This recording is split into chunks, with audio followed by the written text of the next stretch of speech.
السلام علیکم میرے پیارے بچوں، آج سری آپ کو حضرت آدم علیہ السلام کی کہانی کا دوسرا حصہ سنائے گی۔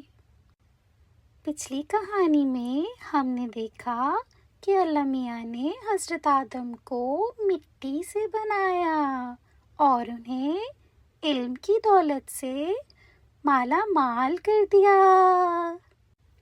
آج کا یہ دوسرا حصہ بہت اہم ہے کیونکہ اس میں ہمیں ایک بہت بڑی بات سیکھنے کو ملتی ہے۔ اس کا نام فرشتوں کو حکم اور ابلیس کا انکار ہے۔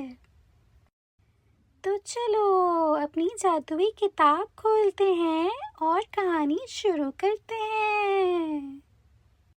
جب اللہ میاں نے حضرت آدم علیہ السلام کو بنایا تو اللہ تعالیٰ نے فرشتوں کو حکم دیا کہ آدم کو سجدہ کرو۔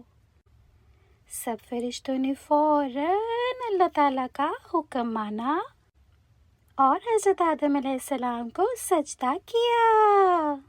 لیکن بچوں، وہاں ایک مخلوق تھی جس کا نام ابلیس تھا۔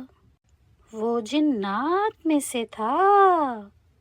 اس نے سجدہ کرنے سے انکار کر دیا اور کہنے لگا، میں آدم کو سجدہ نہیں کروں گا، میں تو آگ سے بنایا گیا ہوں اور وہ مٹی سے۔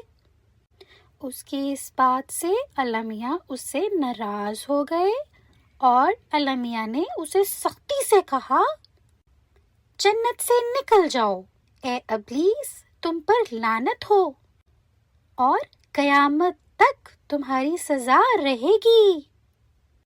ابلیس نے غرور کیا اور اللہ کا حکم نہیں مانا۔ اللہ نے اسے جنت سے نکال دیا اور ہمیشہ کے لیے لعنت بھیجی۔ تو میرے پیارے بچوں، اس کہانی سے ہمیں کیا سیکھنے کو ملتا ہے؟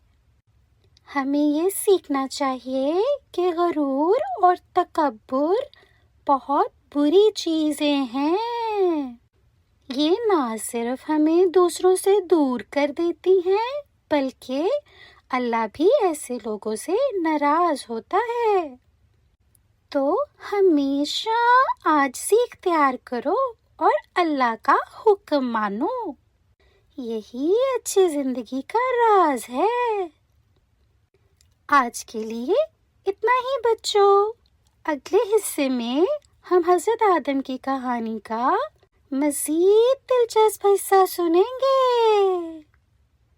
اپنا خیال رکھو۔ اللہ حافظ۔